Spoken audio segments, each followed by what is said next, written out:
ইসলামী সাম্রাজ্য পৃথিবীর ইতিহাসের প্রথম সাম্রাজ্য, যা জাতীয় ও বংশীয় ভিত্তি উপেক্ষা করে কেবল আন্তরিক বিশ্বাসের ভিত্তিতে গড়ে উঠেছে।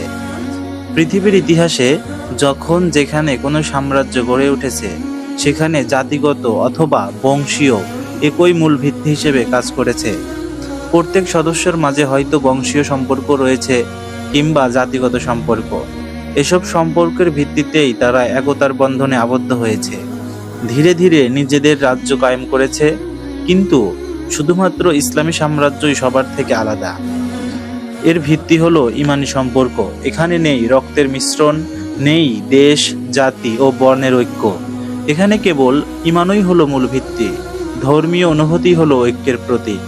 লক্ষ্য করে দেখুন, রাসূল সাল্লাল্লাহু আলাইহি ওয়াসাল্লামের সাথে একদল নিরন্ন নিঃসম্বল সাহাবী মক্কা থেকে মদিনায় হিজরত করে আসেন।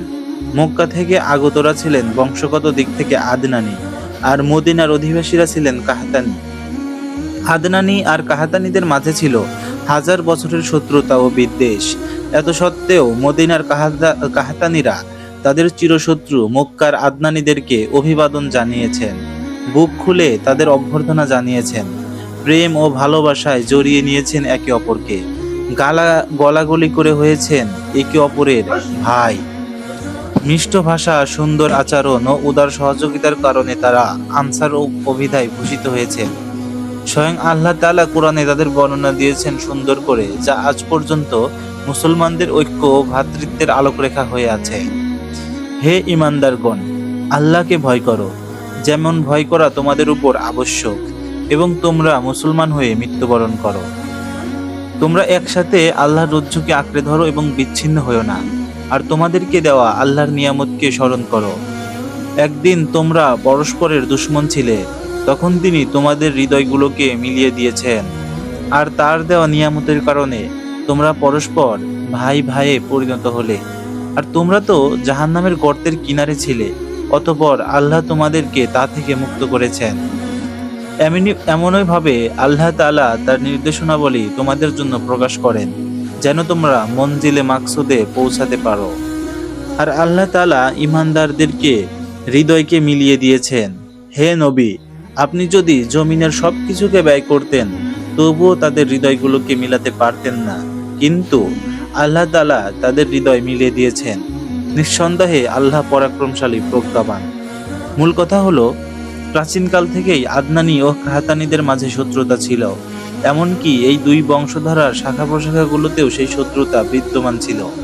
বনু কিনানা ও কুরাইশদের মাঝে যেমন শত্রুতা ছিল, এর চেয়েও বেশি শত্রুতা ছিল আউস ও খাজরাজের মাঝে। ঠিক সেই নাজুক পরিস্থিতিতে তাদের সকলকে একত্রিত করে দেয় যেই মহাশক্তি, তা মূলত ছিল ঈমান ও ইসলামের শক্তি, ঈমান ও ইসলামের যোগসূত্র। আর এই ঈমানি মূল্যবোধের ভিত্তিতেই গড়ে উঠেছিল ইসলামী সাম্রাজ্য। ইসলামী সাম্রাজ্য অনেকগুলো সমস্যার সম্মুখীন হয়। আবু বকর রাদিয়াল্লাহু তাআলা আনহু এর খেলাফত ছিল প্রায় 2 বছর। এই সংক্ষিপ্ত সময়ের পুরোটাই ছিল সমস্যা কবলিত। একের পর এক বড় বড় সমস্যা এসে আছড়ে পড়েছে ইসলামের উপর, সমগ্র মুসলমানদের উপর। খলিফার প্রথম দায়িত্ব ছিল জনসাধারণের নিরাপত্তার ব্যবস্থা করা এবং মুসলমানদের ধর্ম ও জীবনের হেফাজত নিশ্চিত করা। এরপর দায়িত্ব হলো সামাজিক উন্নয়নমূলক ও ধর্মীয় সম্প্রসারণমূলক কাজে মনোনিবেশ করা। হযরত সিদ্দিকে আকবর রাদিয়াল্লাহু তাআলা আনহু খেলাফতের প্রথম দিন থেকেই অভ্যন্তরীণ ও বহিরাগত অসংখ্য সমস্যার সম্মুখীন হন। তিনি সাহসের সাথে সকল সমস্যার মোকাবিলা করেন। ঈমানের বলে বলিয়ান হয়ে দাঁড়িয়ে যান সকল অস্পর্শতার বিরুদ্ধে। এমনকি তিনি খেলাফতের সংক্ষিপ্ত সময়ের মাঝেই সকল ফিতনার জাল ছিন্ন ভিন্ন করে ফেলেন। শুধু তাই নয়, তার সাহসী পদক্ষেপে, সুচিন্তিত পরিকল্পনায় ইসলামী শাসন ব্যবস্থার ভিত্তি হয়ে পড়ে অত্যন্ত শক্তিশালী ও মজবুত। খেলাফতের দায়িত্ব গ্রহণ করার পরপরই একদিকে কতিপয় আরব কবিলা বংশীয় ঐক্যের ভিত্তিতে কেন্দ্র থেকে আলাদা হয়ে যাবার ঘোষণা দিল, আবার কতক গোত্র আঞ্চলিক বিভাজনের ভিত্তিতে আলাদা রাজ্য প্রতিষ্ঠা করল। অন্যদিকে বিভিন্ন গোত্রের কতিপয় লোক রাসূল সাল্লাল্লাহু আলাইহি ওয়াসাল্লামের সফলতা দেখে হিংসায় জ্বলতে লাগলো। এমনকি রাসূল সাল্লাল্লাহু আলাইহি ওয়াসাল্লামের মতো অভূতপূর্ব সাফল্যের আশায় তারাও নবী দাবি করে বসলো। বংশীয় লোকদেরকে নিয়ে শক্তিশালী বাহিনীও গড়ে তুলল। সেই সুযোগে মুসলমানদের চিরশত্রু ইহুদিরাও প্রতিশোধের নেশায় মত্ত হয়ে উঠল। তারা কেবল আরব কবিলাগুলোর মাঝে বিদ্বেষ ছড়িয়েই ক্ষান্ত হলো না, বরং রোমের খ্রিস্টান ও ইরানের অগ্নিপূজকদের কাছে ভবিষ্যৎ ইসলামের ভয়াবহতা বলে বেড়াতে লাগলো। ইতোপূর্বে একবার ইহুদিরা আরব কবিলাগুলোকে উত্তেজিত করে মদিনায় হামলা করিয়েছিল। আহজাবের যুদ্ধে বহুজাতিক বাহিনীর সম্মিলিত আক্রমণ ছিল ইহুদিদের শ্রেষ্ঠ সাফল্য। কিন্তু যখন সাহসী মুসলমানদের কাছে সম্মিলিত বাহিনীর পরাজয় হলো, বীর সাহাবীরা তাদের মার্কাজ খাইবার অধিকার করল। পরবর্তী 2 বছরের মাঝে মক্কায় মুসলমানদের বিজয় পতাকা উড্ডীন হলো। তখন তারা ভালো করেই বুঝতে পারল যে আরবের আর কোনো কবিলাই ইসলামের বিরুদ্ধে মাথা উঁচু করে দাঁড়াতে পারবে না। ফলে তাদের প্রতিশোধ পরিকল্পনাকে ইসলাম নিশ্চিহ্নের দুরভিসন্ধিকে আরো সম্প্রসারিত করল।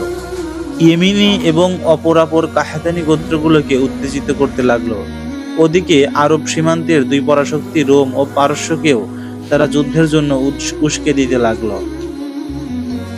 আবু বকর রাদিয়াল্লাহু তাআলা আনহু খলিফা হয়ে যেসব বহুমুখী সমস্যার মুখোমুখি দাঁড়ালেন, অথচ মদিনার কেন্দ্রীয় শাসন ব্যবস্থা তখনও দুর্বল। ইতোমধ্যে বনু আবস ও জাবিয়ান মদিনায় হামলা করতে মাকামে জুলকাসা পর্যন্ত চলে আসে। হযরত আবু বকর রাদিয়াল্লাহু তাআলা আনহু তৎক্ষণাৎ জানবাজ সাহাবীদের একটি বাহিনী নিয়ে বীর বিক্রমে জুলকাসায় পৌঁছালেন। সমগ্র শক্তি নিয়ে আল্লাহর নামে আক্রমণে ঝাঁপিয়ে পড়লেন। দুশমন পরাজিত হলো, বিজয় হলো মুসলমানদের। তিনি জুলকাসায় একটি ফৌজি চৌকি নির্মাণ করলেন। সেখানে একদল সেনা মোতায়েন করে ফিরে এলেন মদিনায়। খেলাফতের এই সময়ে ইরতিদাদের ফিতনা ছড়িয়ে পড়ল। কতিপয় ভণ্ডলোক নবুয়তের দাবি করে একদল বিশৃঙ্খলাকারী নিয়ে বিশাল বাহিনী তৈরি করে বসলো। তারপর শুরু করলো হত্যা, লুণ্ঠন, রাহাজানি। খতমে নবুয়ত অস্বীকারের অগ্নিলাভা ছড়িয়ে পড়ল তীব্র আকারে। অস্ত্র ও জনবলে তারা অনেক শক্তিশালী হয়ে উঠল। বাহ্যিকভাবে মুসলমানদের নিকট তখন তাদেরকে নির্মূল করার মতো যথাযথ শক্তি ছিল না, কিন্তু সিদ্দিকে আকবর রাদিয়াল্লাহু তাআলা আনহু আল্লাহর তৌফিক ও সহযোগিতায় সকল পরিস্থিতির দিকে সামলে নিলেন। ইসলাম বিরোধী সকল অপশক্তির বিরুদ্ধে তিনি সিনা টান করে করে দাঁড়ালেন। বীরের বেশে, সাহসীর বেশে, মুজাহিদ বেশে তিনি সত্যের তলোয়ার দিয়ে সকল বিরুদ্ধবাদীদেরকে নিশ্চিহ্ন করে দিলেন। তিনি সফল হলেন। বিজয় এসে আশ্রয় পড়ল তার পদযুগলে।